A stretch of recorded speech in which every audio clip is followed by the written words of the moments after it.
Hello, friends. Welcome back to Sunday Shenanigans with me, your host, Trevor Stewart 1308, and we are here with the ASOC Prod Cat and the Peanut Gallery. Hi, guys. Or Hello.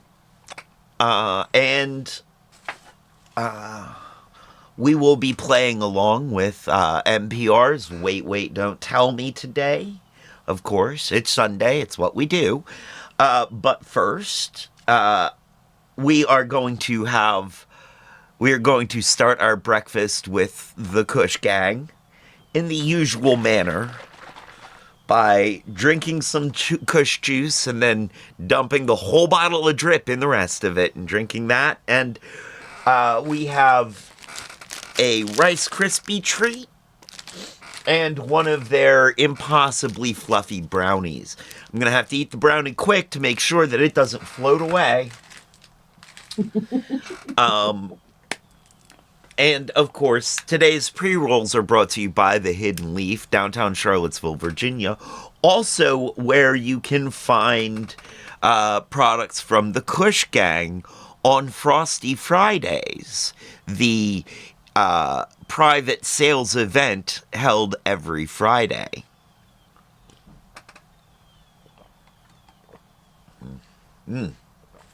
Very cherry. Pleasantly so. The Hidden Leaf, downtown Charlottesville, Virginia, 105 West Main Street, Suite 200, between above the bricks, between the Green Cauldron and Hamilton's. A great place to go with some great buds to get some great buds, eh, bud? And the only thing better than their bud is their customer service. And they have the lowest price in town, according to my own personal research, which is, let's face it, highly, highly biased. By which I mean I was incredibly high when I did my biased research. Don't forget to check the website for times and events such as Frosty Fridays, where you can find the Kush Gang and Firehouse, our other two sponsors. The website is thehiddenleafseville.com. The Hidden Leaf Seville, all one word, .com. And a quick note of disclosure, all of the opinions you hear in the show today belong to us because we are a very opinionated group of people. And let's face it, these businesses that I'm representing are not opinionated. Or at least not necessarily opinionated. So, we must distance them from our opinions. All of that being said, we are, of course, always delighted to represent these people, these friends of ours. Hi. No. Keep it moving. Thank you. Drive-by brownie thief? No. Well, drive-by attempted brownie thief. Right. They wish. so my question in Discord still stands. Is it so fluffy just because that's supposed to help get you high?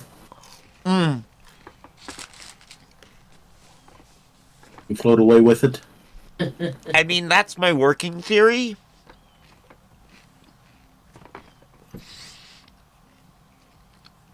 But when I asked them, they said it was an ancient Chinese secret, and if they told me, they'd have to kill me. Good answer. And I thought, you know what? It ain't worth knowing.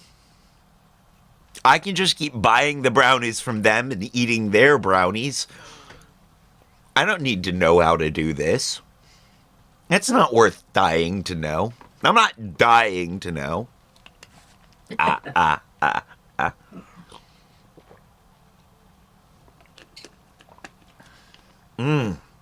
Always good. Mm.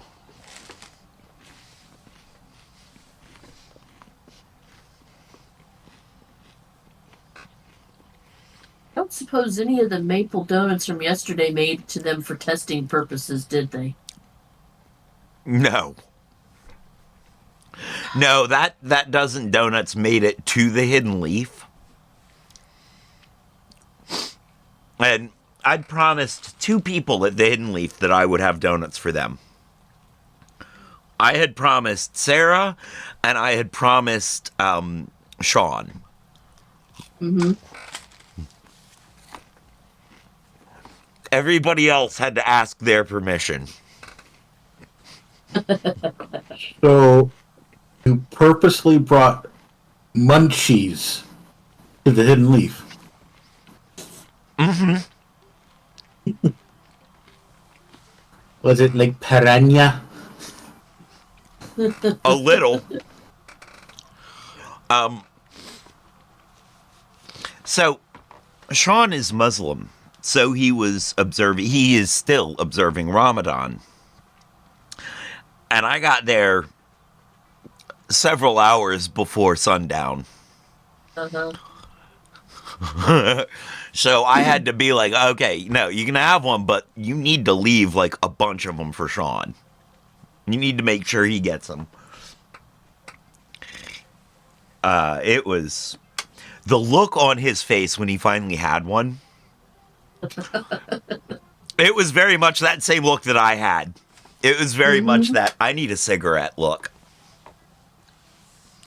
And he doesn't even smoke cigarettes anymore. He just eat. Mm-hmm. It was worth it. That look was worth it.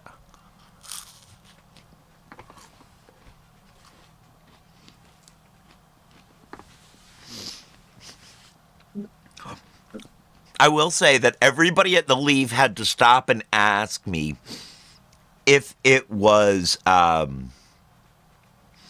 if they were infused. Not intentionally. Right? And no, they weren't infused. It's just that I have I've brought a lot of infused goodies up there for them. And they're sometimes a little stronger than people expect. Fair enough. Especially because, you know, I'm making them, so I'm putting all the extra in that I can fit. You're making them to your taste and sharing them with others. Right. With a warning. Right.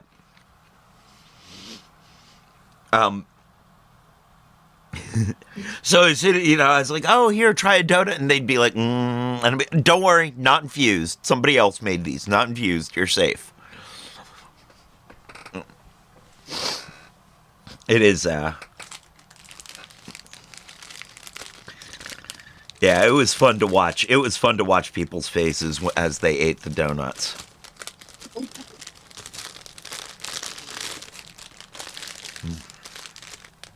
All this talking about donuts, and I'm suddenly missing spud nuts. Yeah. Oh, these were, that was the other thing about these donuts. They tasted like they could well have been made with potato flour. Yeah. They tasted like they might have been spud nuts. You know that's why it was called spud nuts, right? Yep. Okay, good. There was there have been a couple of times when I've made that connection for people and the light bulb goes on and they just, oh my God, I never understood. So, for a lot of you listeners out there who are on the East Coast of the U.S., Spud Nuts was a national chain of donut shops that used potato flour specifically. And up until about five... What? It was a chain? I could have sworn it was just the one. No. Okay. It was a chain. That was the last one on the East Coast to exist, and it closed. The one before that, the last one before that, was in Baltimore, Maryland. They apparently still exist on the West Coast. Not as prolifically as they once did, but apparently they still exist at least a little on the West Coast.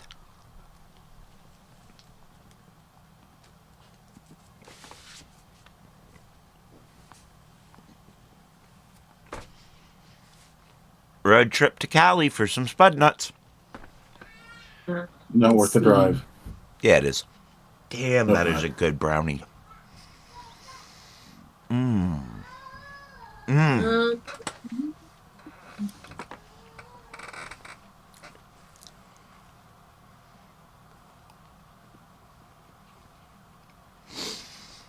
You have to remember, Peanut Gallery, that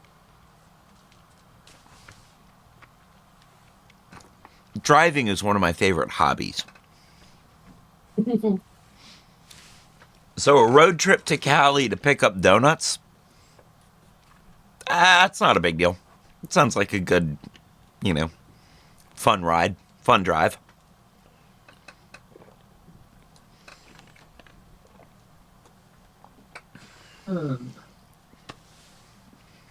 let's see. Actually, might be closer than there. Oh, yeah? Let's see.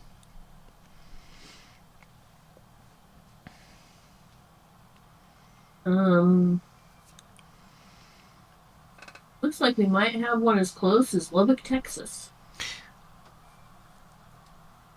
It's only a little over halfway there. Hmm. Lemon on a prayer. Yeah, living on a prayer. No, lemon on a pear. That's what I meant to say. Huh? That too.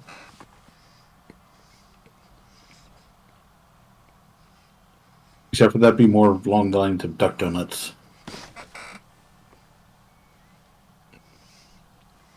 Let's see.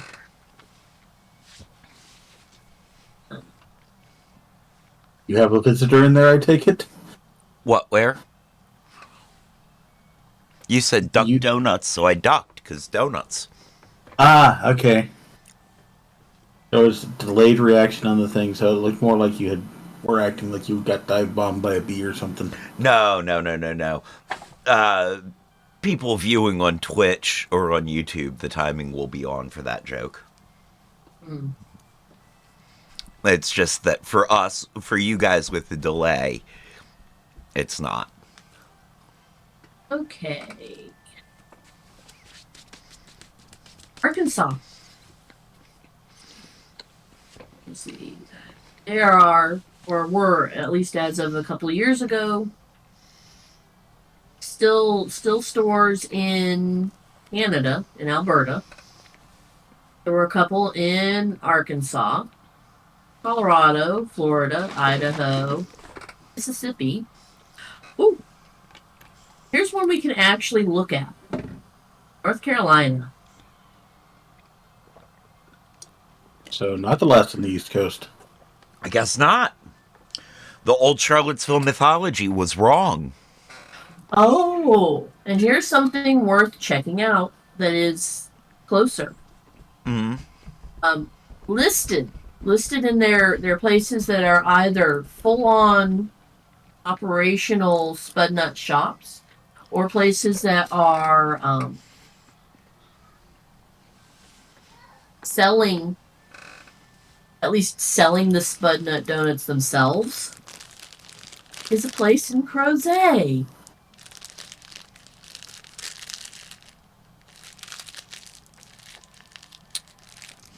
All right, so that's where we will start our journey for spud nuts.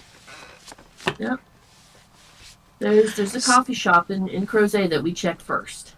Stay tuned, friends, for our mission for spud nuts. Also, the last two shops on the list are for Vietnam.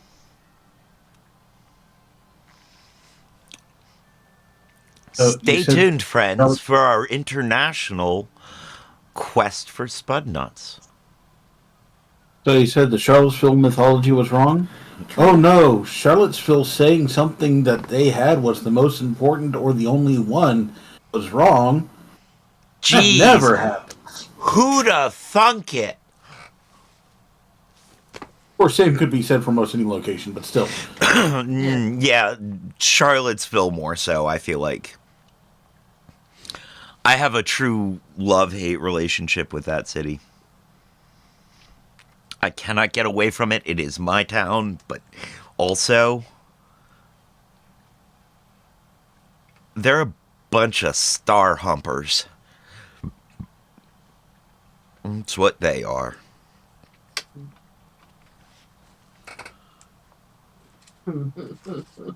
I mean, All right. On that note, we talked about something yesterday that we were going to mention today, we did. What specifically was it? because if it actually comes up as a wait question, we're all getting the point because we all already know about it. Right. Right. The anti-Trump parade in Switzerland. Ah, yes. Yes. The March of the Fingers. That was fun. I got that. Which one of you two sent that to me? I think it was I thought it was Peanut Gallery who sent it to me. It doesn't matter. Yeah. You got it. Yeah. They're so in Switzerland, they had a parade of people wearing giant foam rubber middle fingers. Their hoods were just these giant hands with only the middle finger up. It looked more like they were papercraft to me. Yeah, they looked a bit papercraft to me too, but People took time to personalize theirs. yep. There was even the one with the manicure. Yep. It was impressive. And it looked like they had airbrush artwork of Trump as a giant middle finger. No. This whole thing Yes. this whole thing was just really Beautifully done. really cute. I thought it was really cute. I really liked it.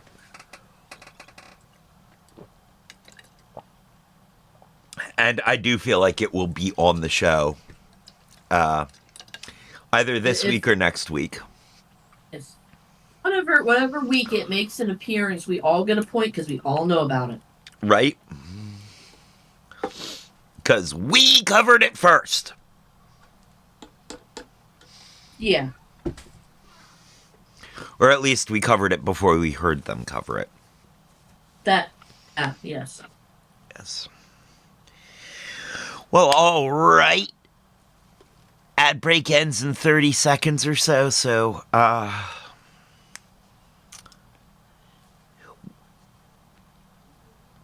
what was your favorite part of yesterday?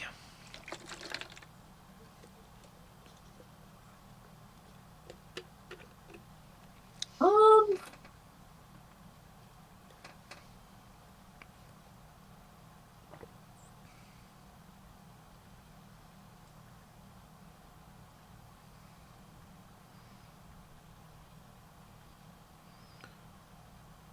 Listening to some of the vendors talk with people. Yeah? You enjoyed the patter, as it were? Kind of, yeah. It was more a case of.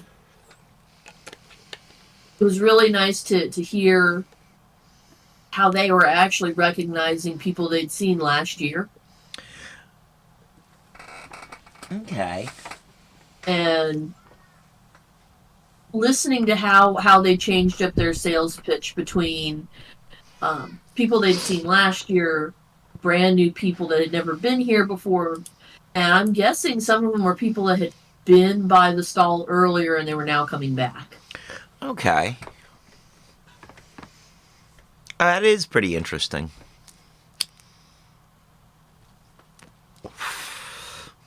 Don't forget, pre-rolls available at The Hidden Leaf, downtown Charlottesville, 105 West Main Street, above the Brick, Suite 200, between the Green Cauldron and Hamilton's. Well, we are back from commercial break, so we can get moving with the show. Mm-hmm.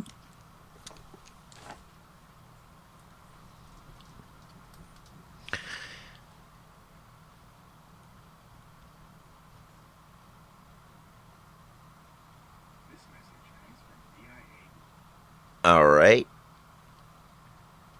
That ain't right.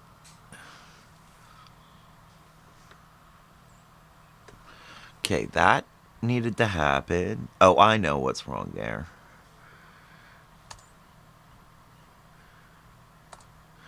All right, now let's try that again. The DIA Global Annual Can you hear it? is in Washington, D.C., June 15th through 19th. This is Wait, Don't Tell Me, the NPR News quiz. All right. I've got a juicy dump truck voice. I'm Bill Curtis. And here's your host at the Studebaker Theater at the Fine Arts Building in Chicago, Illinois, Peter Sagal. Thank you, Bill. Thank you, everybody. Thank you so much. We really do have a great show for you today. Later on, we're going to be talking to Amanda Seyfried, who used to be known for starring in things like Mamma Mia and the TV show The Dropout and Mean Girls. But after an appearance on The Tonight Show last week, she is now world famous for doing Joni Mitchell covers on the dulcimer. So maybe instead of questions, we'll just have her do the whole Blue album. But first, we want your help, so give us a call. The number is 1-888-WAIT-WAIT. That's 1-888-924-8924. Let's welcome our first listener contestant. Hi, you're on Wait, Wait, Don't Tell Me. Hi, Peter. This is Cameron from Bath, Maine. Cameron in Bath, Maine. How are things in Bath? Pretty cold, pretty windy. It's the city of ships. Not great sailing weather. No. Are you a sailor? No, but I have 2 retired parents who just bought a pontoon boat, so I'll get back to you in a couple months. Wow. What does one do with a pontoon boat? I've never known. You put their parents on it and you push it. Bye, Mom. Bye, Dad. They're back a day later. Yeah. Good luck. Well, Cameron, welcome to the show. Let me introduce you to our panel this week. First up, the comedian whose album Party Nights is available now on Spotify, Apple, and other streaming services. It's Emmy Blotnick. Hi, Emmy. Hi, Cameron. Next, it's the actor and writer you can see in the show Two Square at the Oklahoma City Improv Saturday, March 15th, and at Comedy Sports Philadelphia on April 5th. It's Peter Gross. Hello. Hi, Peter. There. And finally, making her debut on our panel, we are thrilled to be joined by the comedian whose 3rd comedy special, Crushing It, is streaming on Netflix. She's about to kick off her national Taken Care of Biscuits tour this month. Please say hello to Fortune Feemster. Hi, Fortune. So, Cameron, welcome We'll find to the show. out. You're going to play Who's Bill this time. Bill Curtis is going to read you 3 quotations from this week's news. Of course, your job is to correct. What was that? I said who, and then I covered with not trying to be rude. I just don't know who. All right. We'll find out who Fortune Feemster is. New one on me. Correctly identify or explain just 2 of them. Do that, you will win our prize. The voice from anyone on our show you might choose for your voicemail. You ready to go? I'm ready. All right, let's do it, Cameron. Here is your first quote. Is it finally time to freak out? That was a soon-to-be retiree quoted in MarketWatch, worried about the rapid decline of what? The economy. Would that be the The United stock States market. of America? I knew it. I knew we laid ourselves a trap as soon as I read that aloud. We were looking for something specific that was definitely on a significant downward The stock trend market. this week. Oh, the stock market. The stock market. Yes, the stock market. Things are so bad with everybody's retirement accounts that, and this is true, one prominent brokerage site now has a pop-up when you log in warning you just not to look. They really do? They really do. That's right. Things are so bad, ladies and gentlemen. Your 401k has a bouncer. Wow. It should just be like a picture of a dog with like a little hat dancing back and forth, and you just look at it for a minute, and then you go, whatever. I'm not going to check my balance. It's like, It's a it's like, bouncy ball it's now. really important family. What? It doesn't have a bouncer. It's just a bouncy ball. Yeah, no, that's your checks, The check that they send you. right? Yeah. You know? This is really hard for people who don't know when the stock market is good. Also, Right. You're just completely oblivious. sometimes you look and you're like, it's sure moving, this line on the graph. Yeah. Today it's green. Tomorrow it's red. It's so Christmassy. Yes, it looks like it has a heartbeat. Fortune, are you concerned at all about this? Do you like have stocks or money? No, or- I love losing money. I got a email from my Raymond James guy who's here in Chicago. Really? Yeah, he asked if I wanted a hug, and I said yes. Now we might be on the verge of another Great Depression, right? But according to this American Girl book I've been reading, it is going to be awesome. Well, the Depression was great. You can live in a boxcar, travel for free. Every windowsill will have a pie cooling. I couldn't afford American Girls before this. That's good. And the best of all, those of us who will survive it will get to be insufferable to everyone else for the rest of our lives. Oh, yeah. Yep. Back in the Great Depression of 25, me and my 4 siblings all had to share one vape pen. We had to share one Netflix account. It was horrible. Our tokens were non-fungible back then.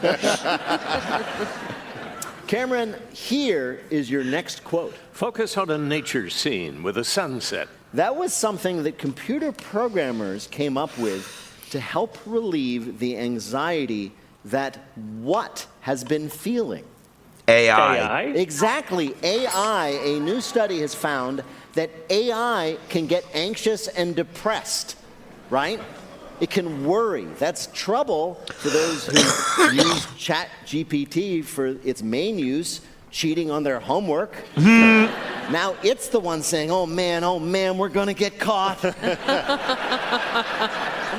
You tell it to write write 500 words about Watership Down, and it's like, what's the point? Exactly. That sad book where the rabbits get killed. We have nothing to live for. I live in a hole. But why is it really like, is it because we're so anxious that it is aping us and being Pretty anxious? much, because if you remember, these things That work makes sense. entirely by absorbing all this information and how humans have reacted to this information. So you heard the quote from Bill.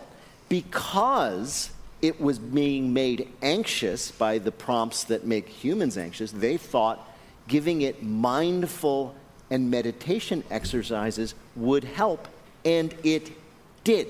Oh, so they're like listening to Calm. Yeah, exactly. But I don't know how this can be. I would think a computer would freak out even more if you asked it to take deep, calming breaths, and it realizes it doesn't have lungs. I feel like we can just stop AI now, right? Like, Yeah, it's done. it's like if we were inventing something that is mechanical and is like separate from us, but it is acting like us and achieving our worst parts of ourselves. I Right. think this is the time to step back and be like, that was probably too much. Right.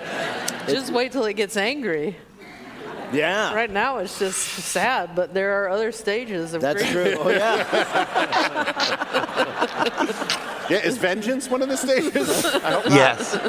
All right, Cameron, your last quote is from the host of a brand new radio show on Apple Music as he introduces the next song.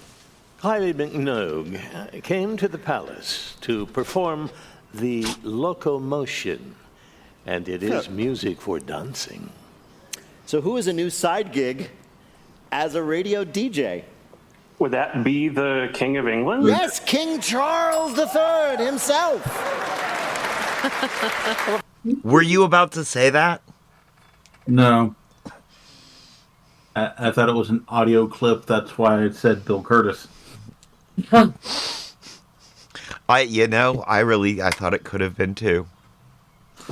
He said quote, and for some reason, triggered thinking that it was an audio clip, so I guessed way off. I'm sorry. Wouldn't put it past him, though. The King of England deciding he needs a side gig as a radio host. No. It's not that he needs the side gig. It's that radio DJs have stopped playing enough Kylie Minogue. Oh, is that it? It really is. There is no way to classy Brits, posh Brits feel about Kylie Minogue like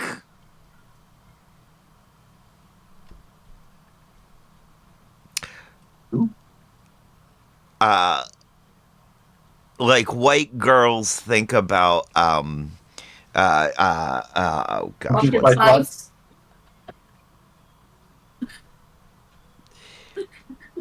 Sorry, dear. I was gonna go with what's her name? The Billy Ray Cyrus's daughter. Miley? Cyrus, yes. Also known as Hannah Montana. Yes. Honestly. Kylie Minogue was a British I think she's still alive. A British pop star who was just very beloved by all. And she was good. She was good at, she was a good singer. She was impressive. No. Hey. Get out of there. There's nothing over there for you, buddy. Nothing. Sorry, the cats were trying to get at stuff. The cat was located where it was. It looked like you were trying to shoo the audience.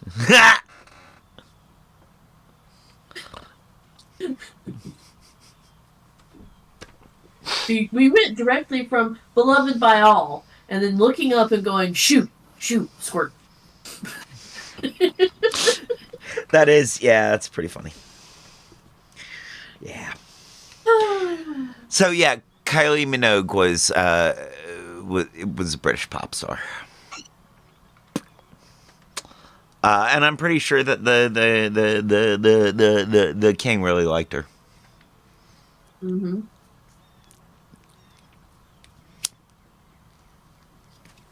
All right, so back to the show. Of course. The King's got his groove back. This week, Apple Music debuted King Charles's new radio show, The King's Music Room. And I gotta tell you, it's actually really good. I'm not kidding. He plays Bob Marley, Beyonce. He plays world music. Here, this is just a bit of it. The song is The Locomotion. It has that infectious energy which makes it, I find, incredibly hard to sit still. It is fun. Plus, it is going to be so much easier to get knighted now. All you have to do is be the 100th caller. It should be. Can it be a video thing and he has to dance after he plays songs? No, it actually, they, of course, because it's 2025, they also videotape it and put that online. And it's great because, yes, I will confirm, he does the whole show wearing the complete royal regalia, right? On the throne. So at one point, when he gets really excited, he starts twerking with the orb. Oh, God. After this, we've got traffic on the wires. Exactly. And the Powerball numbers. We're going now to Reginald Pips in the Sky. Reggie, what's going on in central London? That's really funny. No, it's great. He is, Not what I said, just in general. I don't know. What you said was pretty funny, too. Cluster around the palace. Bumper to bumper carriages. Bill, how did Cameron do in our quiz? Cameron from Bath, Maine did very well, 3-0. Wow. Congratulations. Great job, Cameron. Thank you, everybody. He's the king of cool.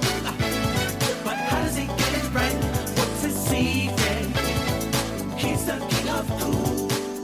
Right now, panel, it is time for you to answer some questions about this week's news. Fortune, a new study finds that you can boost your brain's performance simply by chewing what? Gum. No, if that worked, my mother would have been a genius. On thoughts. Chew on thoughts? Just Yeah. choose like chewing like, let me chew on that? Just thinking. No, I'll give you a hint. Now that explains how the beaver I saw got today's Wordle in 2. Chewing on wood? Yes, wood. Chewing wood all right. can make you smarter. Research finds that chewing on a piece of wood significantly say that, increases Kat? brain activity, especially in the part of the brain that asks, why am I doing this?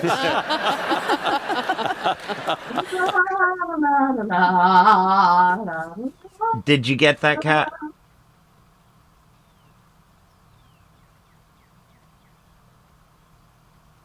Cat, did you get that? I said gum first, and I changed it to pens and pencils. So Well, give it to you, because pencils are made out of wood.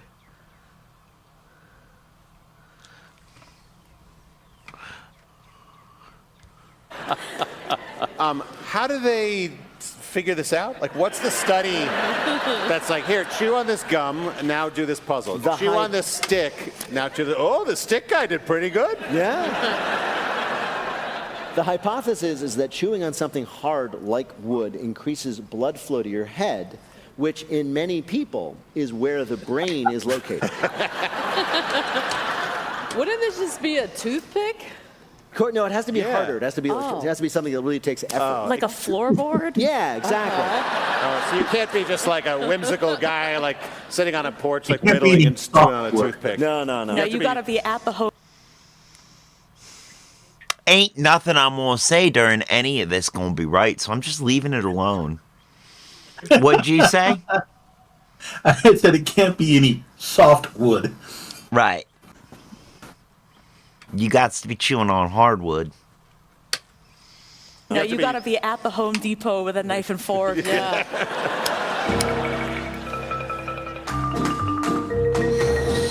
1-800-HARDWOOD. Music to your ears in our Bluff the Listener game. Call 1-888-WAIT-WAIT to play. We'll be back in a minute with more of Wait, Wait, Don't Tell Me from NPR. Criminally nutsy. Fire piece. Like into your business moment to the place to miss. Here's to having The NPR News Quiz. I'm Bill Curtis. We're playing this week with Emmy Blotnick, Peter Gross, and Fortune Feemster. And here again is your host at the Studebaker Theater in downtown Chicago, Illinois, Peter Sagal. Thank you, Bill. Right now it is time for the Wait, Wait, Don't Tell Me Bluff the Listener game. Call 1-888-WAIT-WAIT to play our game in the air. Or you can head over to npr.org/wait-wait-form. Hi, you're on Wait, Wait, Don't Tell Me. Hi, this is Terry Evans, and I'm from Hewitt, Texas. Oh, wow. Which is Hi, just Terry. outside of Waco. Oh, that's great. And what do you do there? Well, I live with my librarian husband for 32 years, I guess. And we have 2 kids, and shout out Michaela and Chandler. And I work for Baylor Student Media. You said that your husband was a librarian with some pride. Because he's really smart, and he's now been elected president of the Music Library Association. Oh, that's for very America. exciting.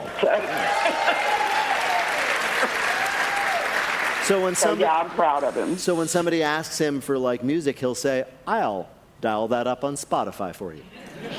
You betcha. Yeah. Well, welcome to the show, Terry. You're going to play the game in which you have to tell truth from fiction. Bill, what's Terry's topic? Behind the music. Speaking of music, getting into the music business isn't easy. People will do anything to get a leg up, a foot in the door, a toenail in the window. Our panel is going to tell you about a surprising new tactic someone might be able to use to get ahead in the music biz. Pick the one who's telling the truth, and you'll win the Wait Waiter of your choice in your voicemail. You ready to play? Yes, sir. All right, let's hear first from Peter Gross. Typically, when you put out a want ad, you explain the job, list the responsibilities, and state the salary. But if you're KISS bassist Gene Simmons, you tell someone how much they are going to have to pay you for the privilege of working with you. Yeah, that Simmons sounds is about going out right. on a solo tour this month, and he put out a call for help explaining that he's looking for one person in each city to join his road crew for the day for the low, low price of $12,495. Now, before you scoff, there are some great perks. You get to meet Gene, and for free, they will throw in being laughed at and called a rich idiot by the real crew members. But you'll be the one laughing when you get to sit down and have a special one-on-one meal with a man accused multiple times of sexual harassment, who once released a solo record called and who told an interviewer in 2022, "I don't have friends."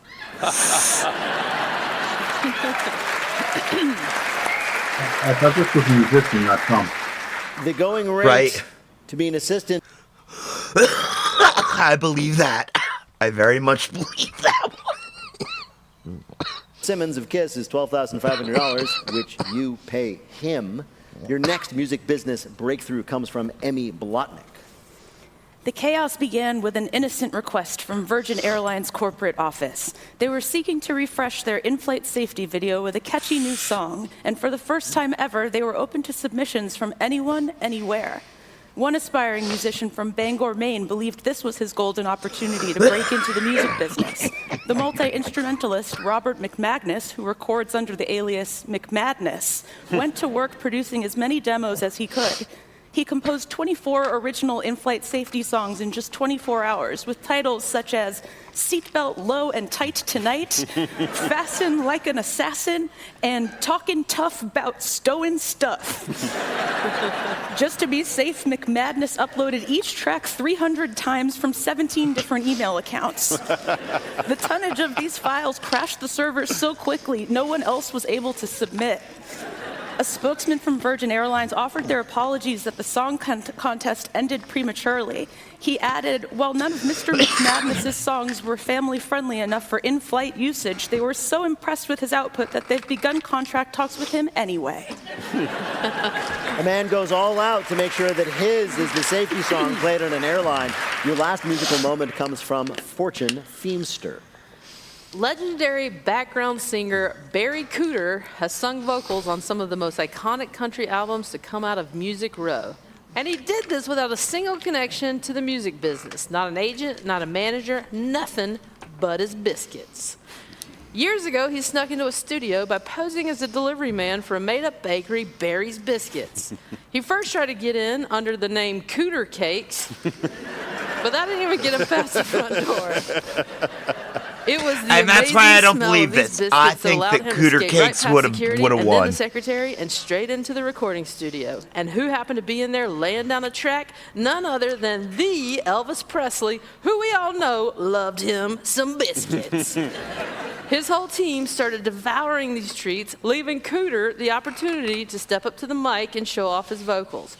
For decades, Cooter had quite the career. That is, until singers started cutting carbs. All right. So, I'm going with A. let's say you had aspirations to get into the music business. You might do one of these things. Is it from Peter Gross, go work for a day as an assistant to Gene Simmons simply by paying him more than $12,000 for the privilege? From Emmy, absolutely go all out to break into the music business via that common first step, an airline safety video. Or from Fortune, just bake biscuits so good they cannot keep you out of the music studio. Which of these is a real tactic used to get into the music business? You're taking I'll take B, C. you're taking C, and I'm taking A. All right.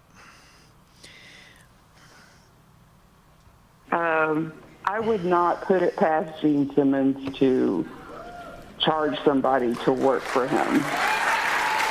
The audience apparently has the same opinion of Gene Simmons as all right-thinking people do. Well, we spoke to a music journalist who told us about the real story. You'd have to have $12,000 of disposable income and then be a huge Gene Simmons fan. Yes, that was Ilana Kaplan, a music editor for People magazine, telling us the two conditions that you'd have to have in order to take advantage of this remarkable opportunity of spending a day with Gene Simmons. Congratulations, Terry, you got it right. You earned a point for Peter.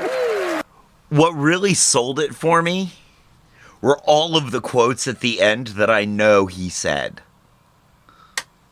Like, all of that. And I'm not a Gene Simmons fan, so it's not like I've gone out of my way to study Gene Simmons and his quotations.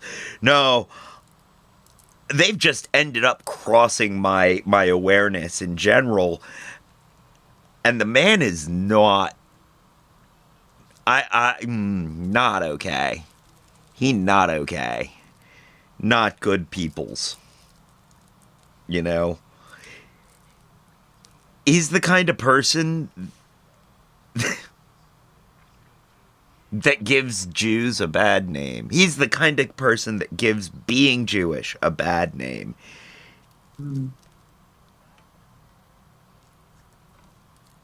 You know? It's people like him that make me want to say that I ain't like that.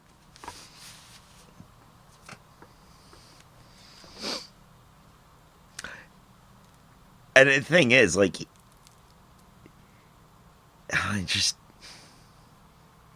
can you tell I don't like the guy very much? Just a smidge. Oh, that was the other thing that I wanted to talk about today. Finding out that Matisyahu actively supports the genocide in Gaza. Speaking about people who do not represent us well.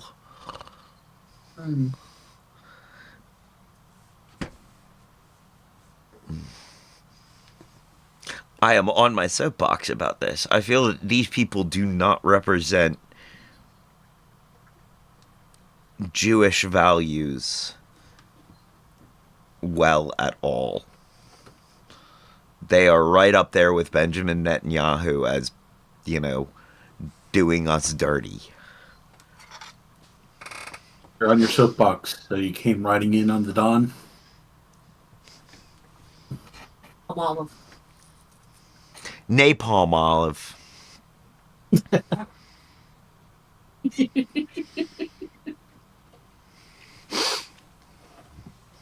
Riding in on the dawn, spreading the napalm olive. Man.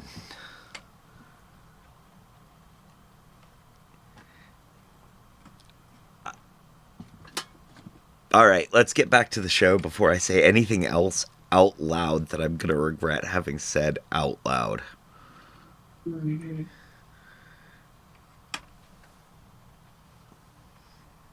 know I'm not going to edit it out, though. I'm still putting it on YouTube. I know. You just told the truth.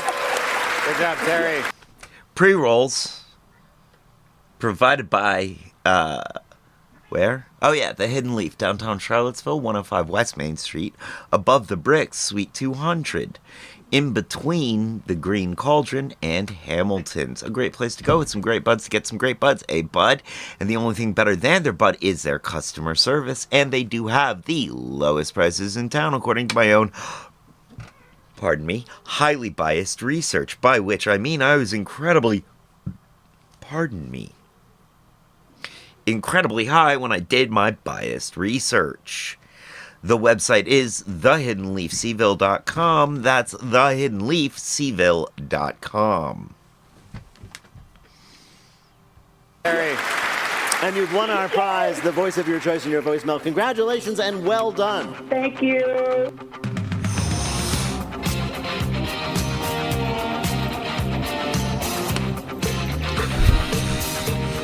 Oh yeah, that's getting a copyright claim. And now the game where we ask famous people to answer questions about something they know nothing about. We call it Not My Job.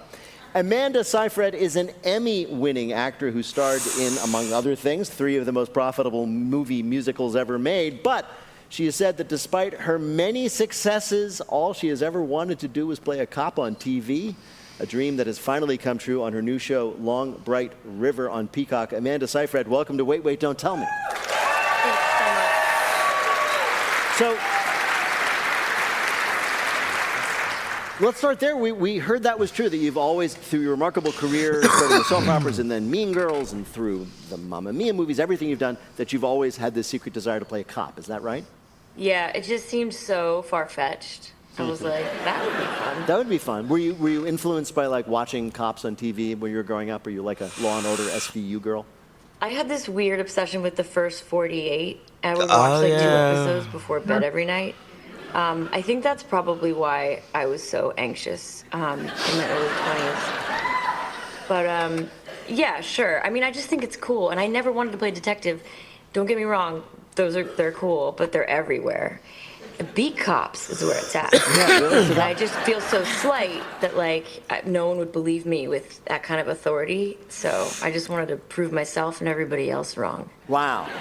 So your model for the cop you wanted to be was not like, say, Kojak, but like the little bunny in Zootopia. That's exactly who I modeled my character after. Wow. Yeah. Okay. I can see that.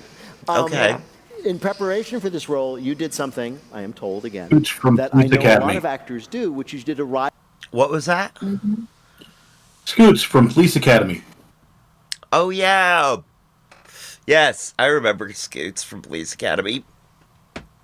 Which you did a ride along with real Philadelphia police. Is that true? Yeah. I had no business being there, but I went, and it was something. Yeah.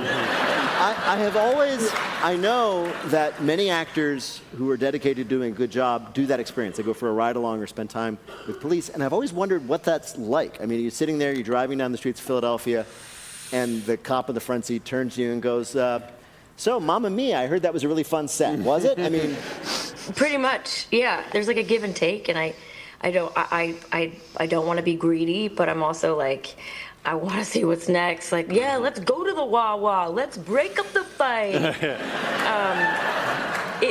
They let me choose which place we were gonna go next. Actually. Did they really? Well, there's a wellness check. You want to do that? And I'm like, that could be anything. We should go. And it turned out to be a dead person. Okay. So the Rest in peace. wellness was pretty low. yeah, not a lot of wellness there. Yeah. No. I can't wait to do it again, actually. Okay. Sure. It occurs to me, though, I mean, well, the cops have you, that you could come in handy. Like, if a Ride gunfight along got for or people to fighting break a out, dead they could body? shout, What?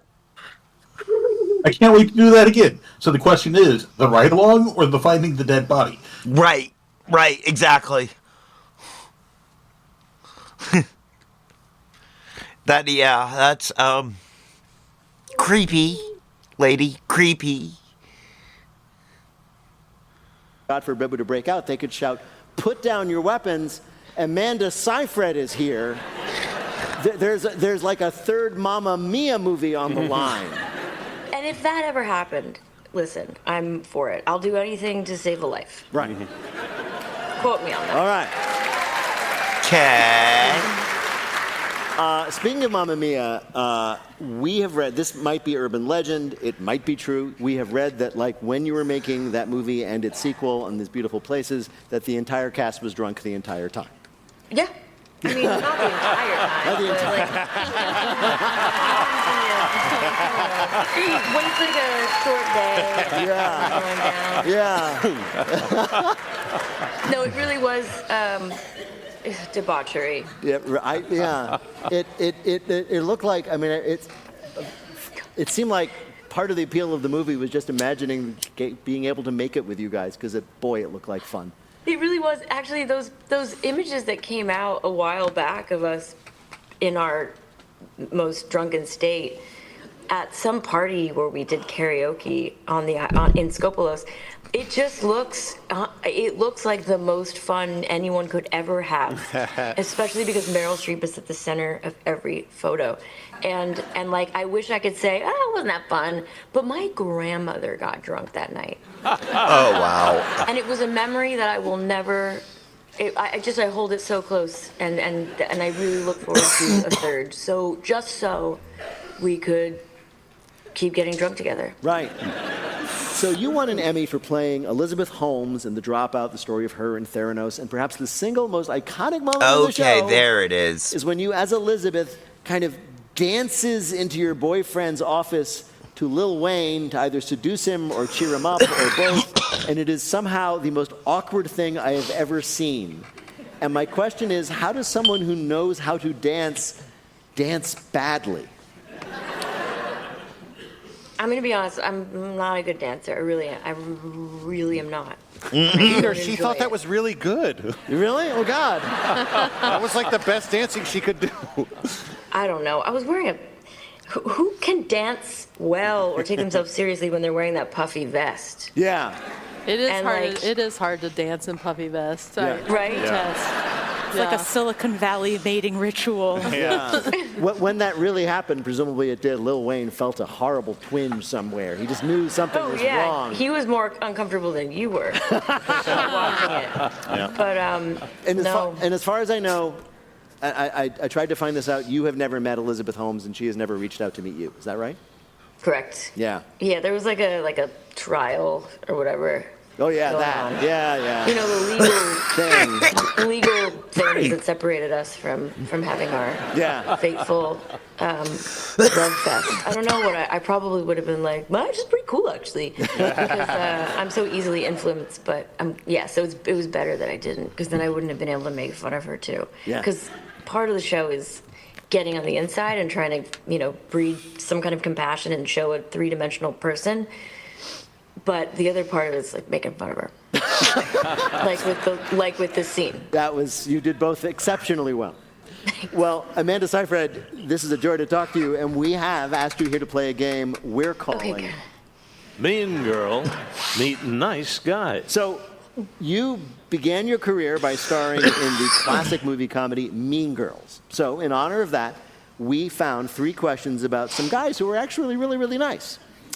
Answer just 2 of them correctly, you'll win our prize for one of our listeners. Bill, who is Amanda Seyfried playing for? Michelle Musara of Cleveland, Ohio. All right.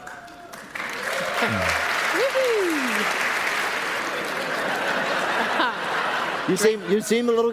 I hope you were warned that this would be happening. Get some wine, girl. Right. Yeah, okay. All right, yeah. You're right. All right, here we go. Here's your first question. Mr. Rogers was possibly the nicest person of all time. After Mr. Rogers filed a police report that his car had been stolen, what happened 2 days later? A, PBS pledged money to him to buy him a new car. B, neighbors complained about all the people clogging up their street hoping to give him a ride somewhere. Or C, the thieves returned the car with a note that said, if we'd known it was yours, we never would have taken it. I think it's C. C? Yes, that's what happened. You said B? Huh? You said C? Early. Okay, see, what I just heard you say was Arlie.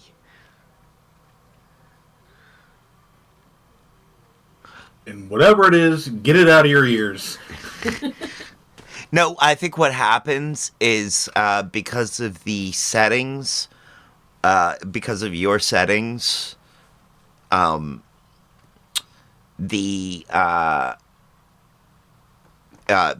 like your noise reduction settings or whatever, it takes a second for your microphone to pick up. So the first few letters of your sentence get dropped. Oh. I said C. There we go. Yes, I gave you the point for it, though. Yeah. He's that nice. He was that nice. He was so nice he could turn other people into nice guys through osmosis. He was amazing. All right, that's very well done. Here's your next question. During World War II, Canada famously treated their POWs so well that some of them didn't want to go back to Germany when the war was over. According to one captured German corporal, that great treatment at the POW camp included which of these? A, the government brought in a famous chef to make authentic schnitzel for them. B, the guards would regularly lend the prisoners their rifles so they could go hunting. Or C, upon request, Canada would fly in a soldier's wife and kids so they could all be POWs together. Nah, it's A. I'm afraid it was actually B. They gave them rifles to go hunting. Oh, I thought that was like the... That was the one I thought answer. that would be the one, but I said A. You said I went C. Because I just couldn't believe. I mean, A seemed plausible. Not likely, but plausible. B just seemed no. Oh, But I considering guess they probably put them in a large area that was surrounded with a perimeter fence. yeah, and probably a whole lot of like wild space. And they are in Canada, not anywhere in Europe or on that continent where they could conceivably maybe get home if they escaped. Like, I get it. But yeah, I have to justify that answer pretty hard. Doesn't make it not true. It's like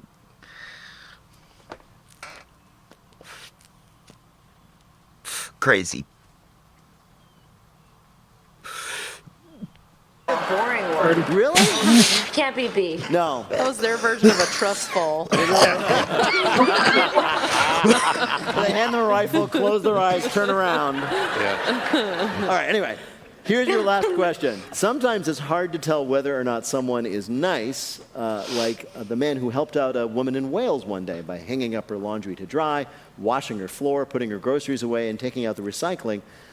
But there was one catch. What was it? A, he had broken in her house to do these things while she was away at work. B, the whole time he was working, he told her how bad her clothing and food choices were. Or C, after he finished, he told her, now you have to come do my house. What do you guys think? A. Yeah, I mean, A seems like the obvious choice. No, I'm not going to overthink it. A. Yes, you're right, Amanda. Thank you. Yeah.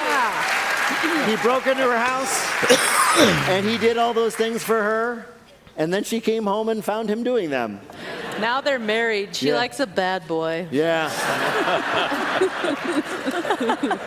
Bill, how did Amanda Seyfried do in our quiz? Mamma mia, 2 out of 3 is a win, Amanda. Congratulations. Well done. I had some help. We did. We had some help from this fabulous audience. Amanda Seyfried is an Emmy-winning actor who you can see right now in Long, Bright River. All episodes are streaming on Peacock now. Go watch it. Amanda, thank you so much for being with us. What a pleasure to talk to you and see you. Thanks, guys. Hey, have fun, you guys. We will. In just a minute, Bill has the perfect treat for people with peanut allergies in our listener limerick challenge. Call 1-888-WAIT-WAIT to join us on the air. We'll be back in a minute with more of Wait, Wait, Don't Tell Me from NPR. You can University. Joy learning. start selling. From NPR and WBEZ Chicago. Are we all ready for the last section? Oh, but we're going for it anyway. Yep. All right.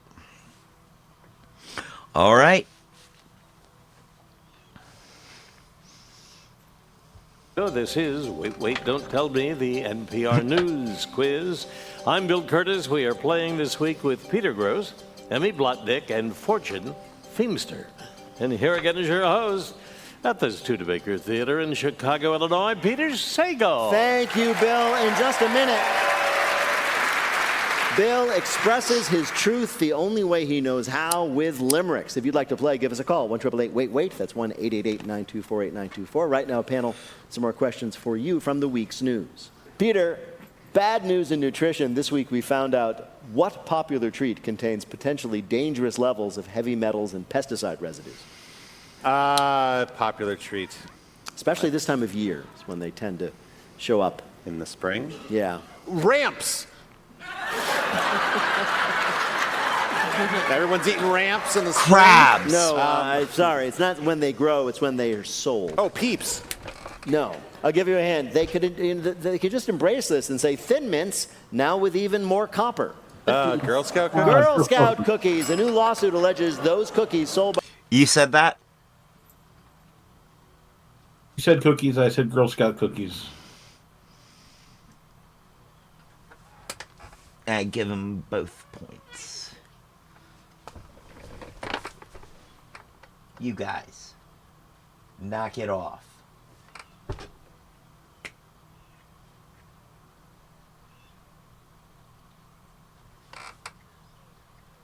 You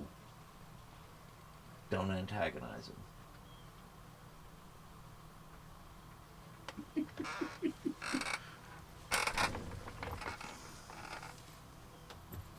Bah. No. Does not work with them. No.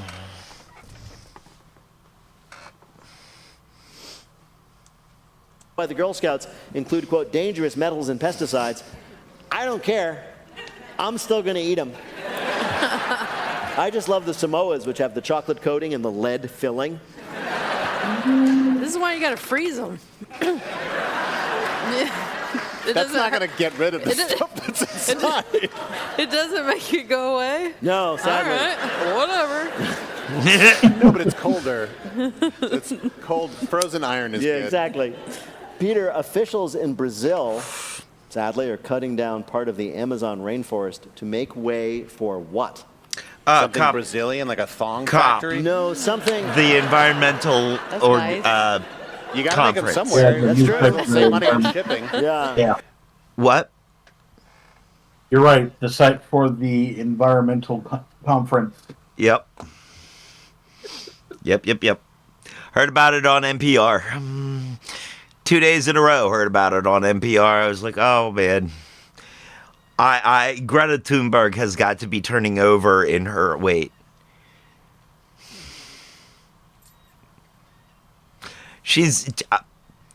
her grave is spinning in its non-existent format already. Like, can you imagine how upsetting this must be for her?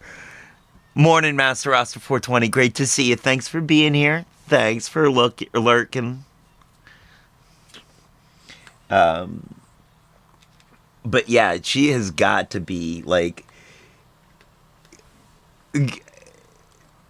But at this point, I've got to imagine she's also just kind of like shrugging it off. Like, okay, they're all a bunch of idiots and jerks, and it's all about money anyway, not the environment. So, F them. You know, like the last time that she had anything to do with it, she delivered that scathing speech at them.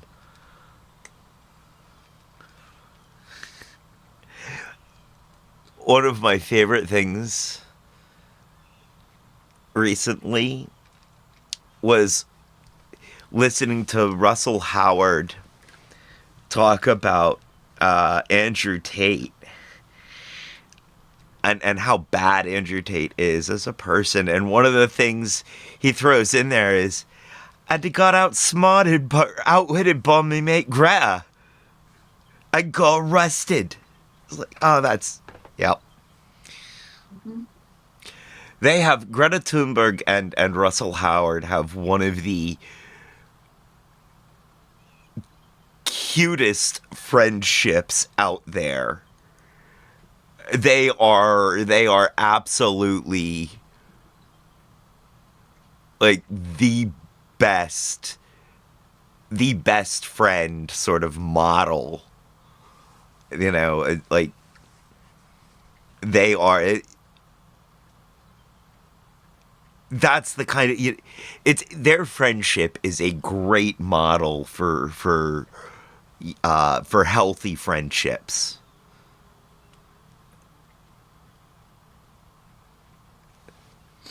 You know, I'm up on my soapbox again about something, but at least it's a good thing this time. Fair enough.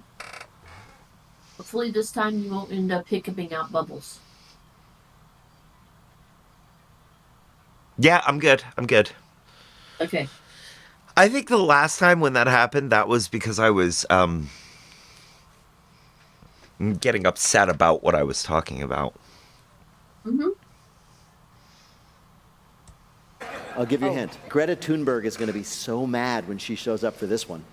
Oh. Like a environmental summit? Yes, a climate summit. Oh, God. Wow. A new 4-lane highway cutting through.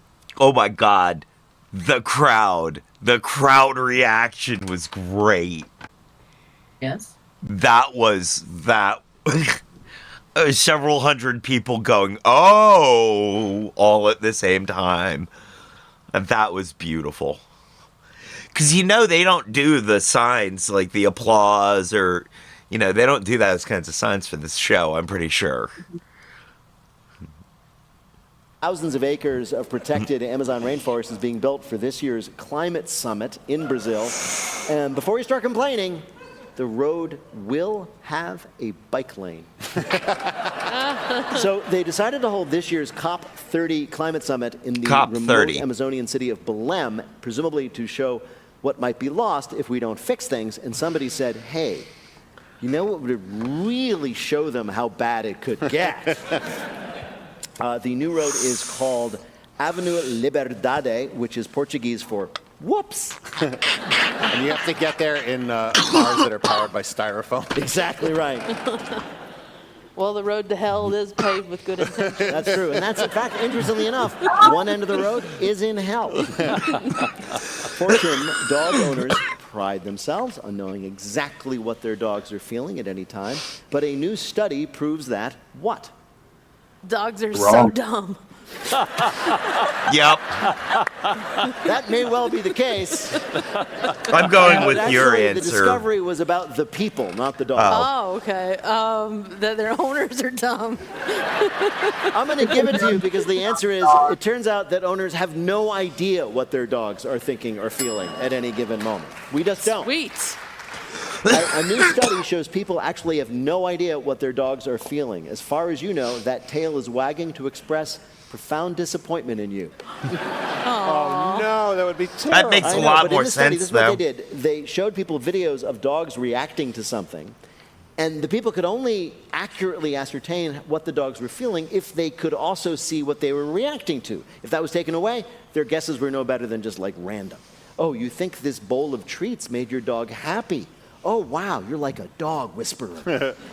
I think this study is projecting. Really, you think? Yeah, I think I know my dog's feelings. You do? Yeah, he tells me them. How does he tell you?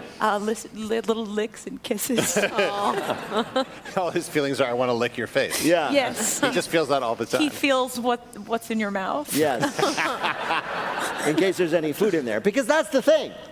This is not hard. Dogs have 3 emotions. 3. 1, I'm eating. 2, is that something I can eat? 3, oh, it isn't. I have those same, that's my only feelings Exactly, as well.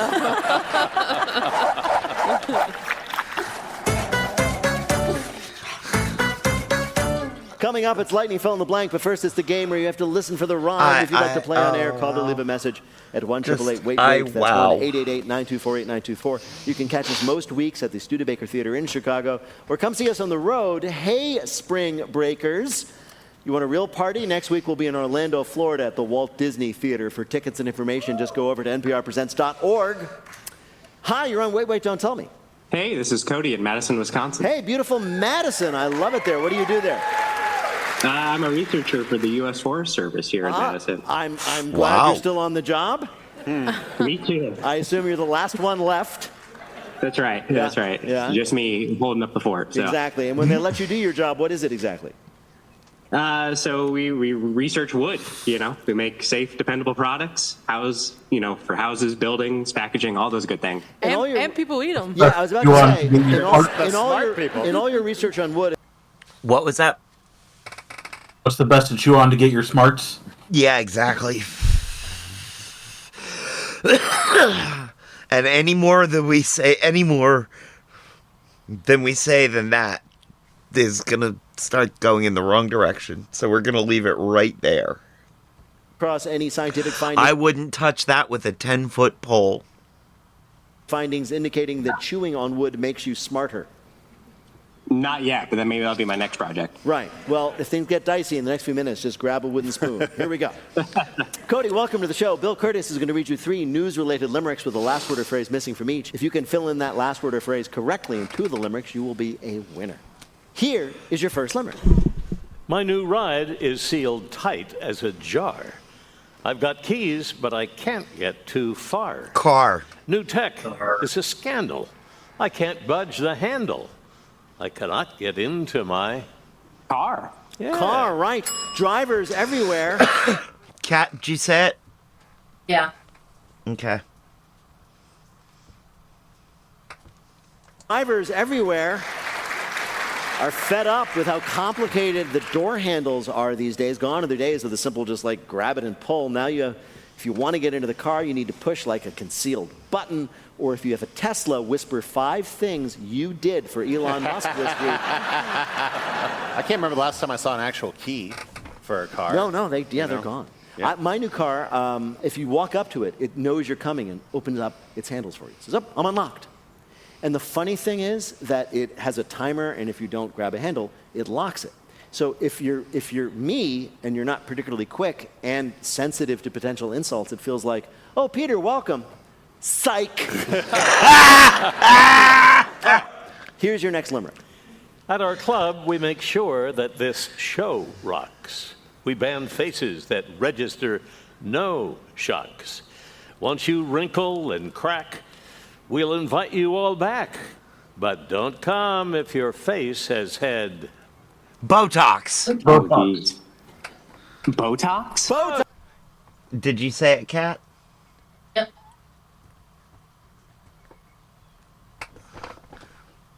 Botox, yes. Good man. A comedy club in the United Kingdom says that the stand-ups who perform there are tired of playing to Botoxed people and their, quote, frozen faces. Because it's impossible to tell or not whether their jokes are landing. They come backstage saying, "I did all my best material," but the front row just looked constantly surprised.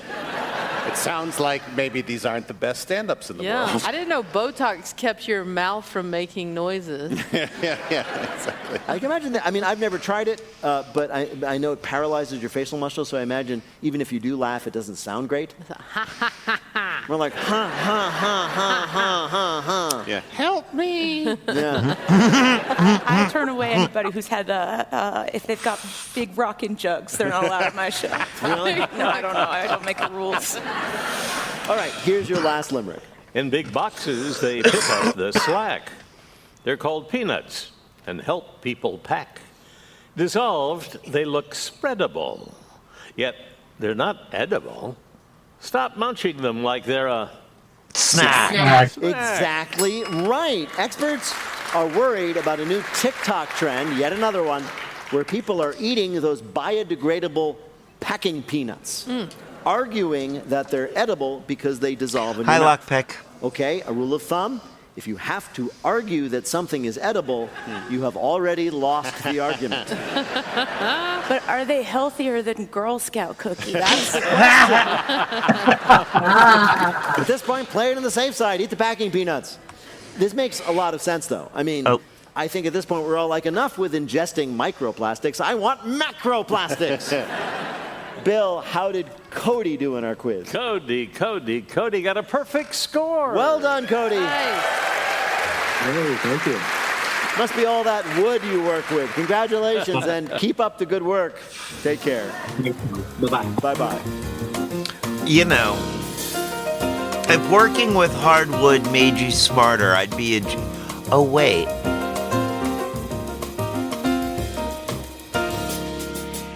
Okay.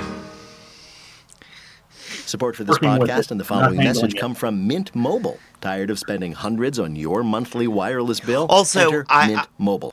New customer offer I have for to point out Customize and launch that, your site in minutes with AI. I don't then chew optimize with on built-in search hardwood. engine tools. Get your great site Just at 'cause, you know, Bluehost.com. teeth! This message comes from Wise, the app for But, doing things like- in other currencies. Lightning fill in the blank. Each of our players will have 60 seconds in which to answer as many fill in the blank questions. Yeah, if you chew on the hardwood, sometimes they get a little, it hurts.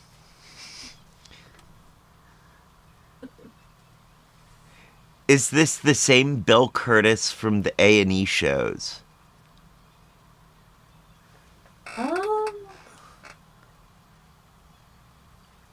I mean, I wouldn't be surprised.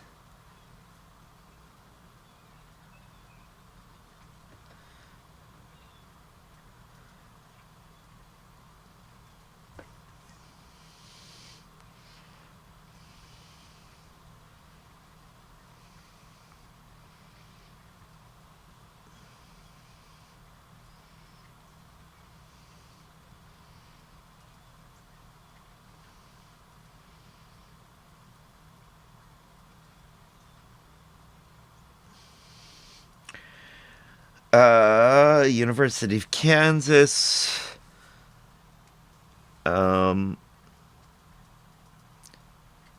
A&E.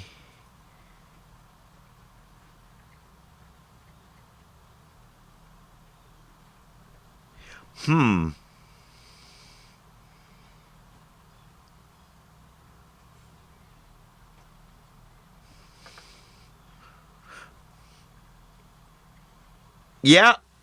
Yep. This is he. This is the same. Yes, this is that same Bill Curtis.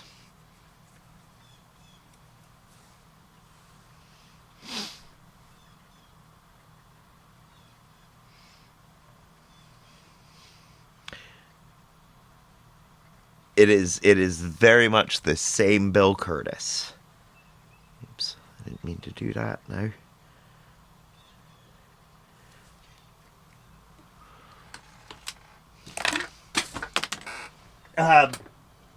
The host that they had for the person who was doing this job before was Carl Castle.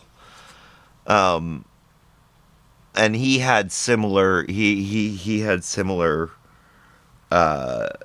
credits as as Bill Curtis. Blank questions as they can. Each correct answer is worth 2 points. Bill, can you give us the scores? Emmy has 3. Fortune and Peter each have 4. Okay. All right, Emmy, you are in second place. So you will begin fill in the blank. On Thursday, President Trump withdrew his nominee for the director of the blank. Fed? Is it the No. Center CIA. for Disease Control? Yes, it is the CDC. On Sunday, Mark Carney was sworn in as the new prime minister of blank. Canada. Right. This week, a judge in New York blocked White House efforts to deport legal resident Mahmoud Khalil over his participation in protests against blank. The genocide of war Gaza. in, the Middle East. Yeah. Okay. You said that. Peanut Gallery, did you get the last one? I said Israel. Not. Israel is good enough to get this one, but the one before that. I believe so. Yeah. Okay. And Kat, did you get either of the first two or this one? Or I got this one. I honestly cannot remember back that far for the other two. I'm crocheting at the same time. Okay. All right. After the International Criminal Court issued a warrant for his arrest, former Philippine President blank was taken into custody. Duarte. Rodrigo Duterte. Very good. Yes, this week in Australia, one of the... Did you guys get either of those? Nope. Nope. Okay. highest concentrations of dinosaur footprints ever recorded in a single fossil was discovered in a blank. Nightclub. No, in a snake. In a high school where the slab had been sitting there for 20 years without anyone noticing all the dinosaur footprints. This week, RFK Jr. said that vaccinating against blank flu could have unexpected side effects. Avian. Bird flu? Yes. On Tuesday, Fashion Week in blank came to a close. Paris? Yes. This week, a man in Florida was arrested for stealing a pair of diamond earrings worth $700,000, but police had to wait a while before gathering the evidence because blank. He swallowed them. Yes, he did. Wow.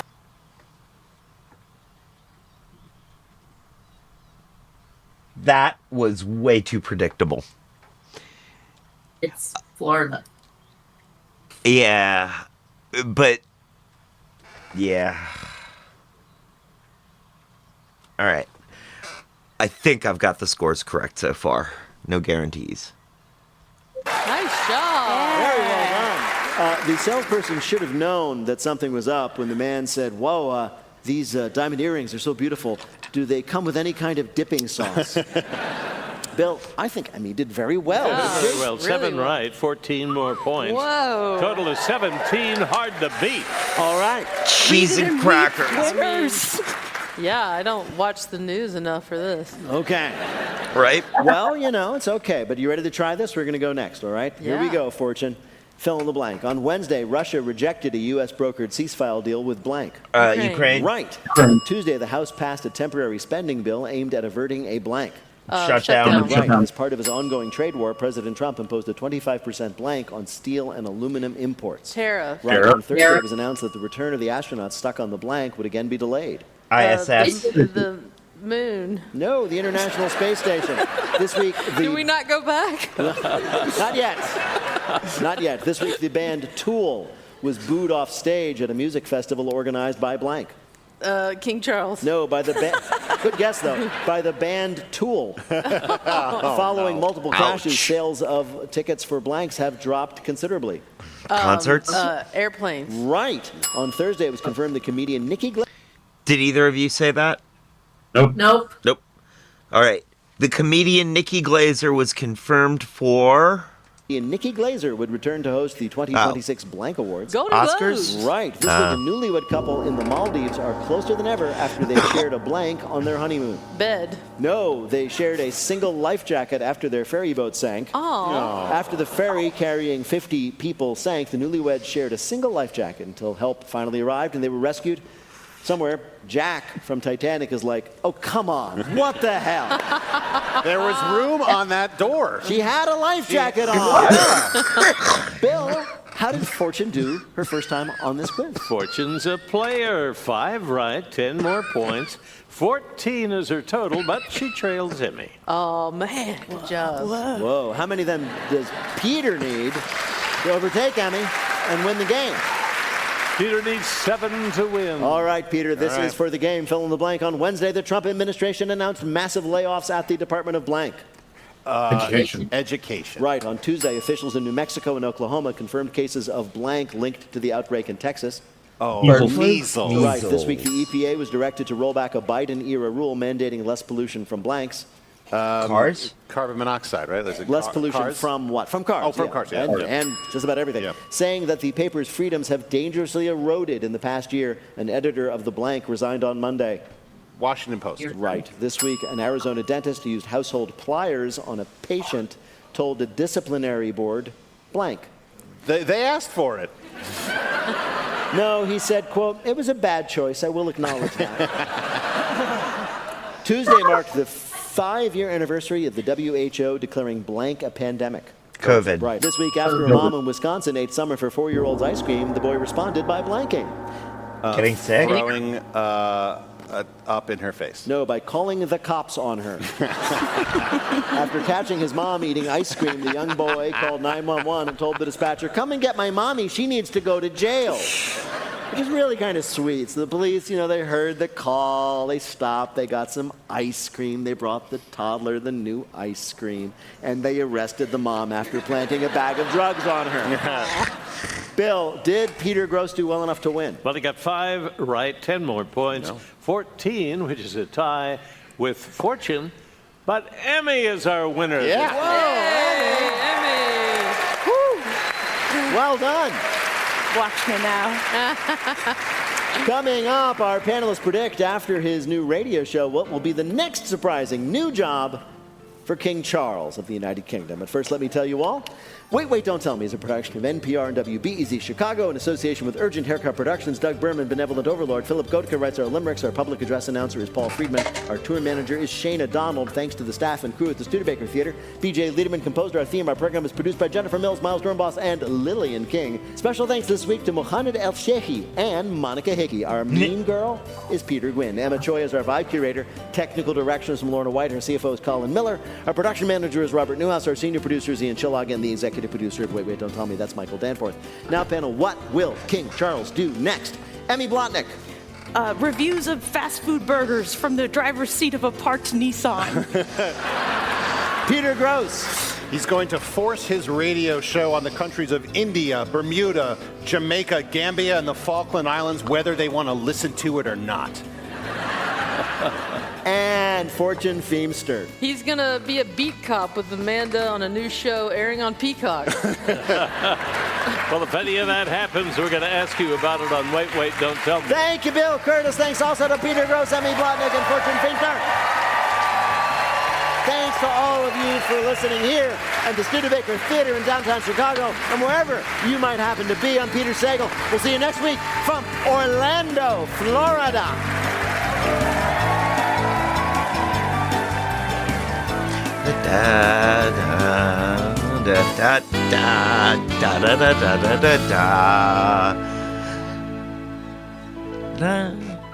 This is NPR. This message. All right. Here are the... Oh, I forgot to go to the... Anyway. Here are the scores. I came in last this week with 29 points. Kat, you came in second with 31. And Peanut Gallery, you outpaced us there at the end with a total of 35. Well played, guys. Well played. Well played. Stick around for the raid. Thank you, Lockpick. Thank you, Master Asta 420. Thank you, any lurkers.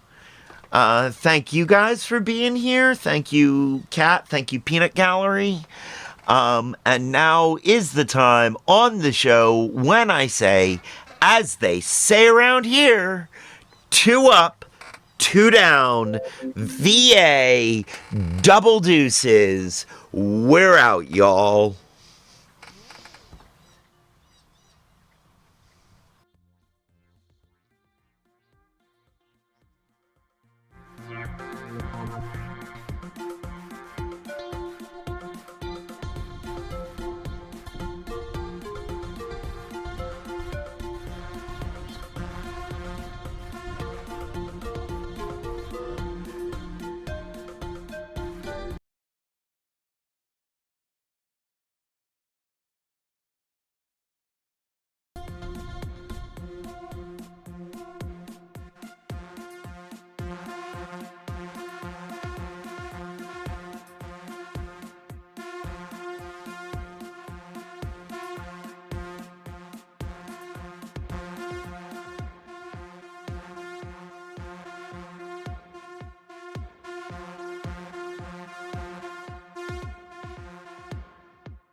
you.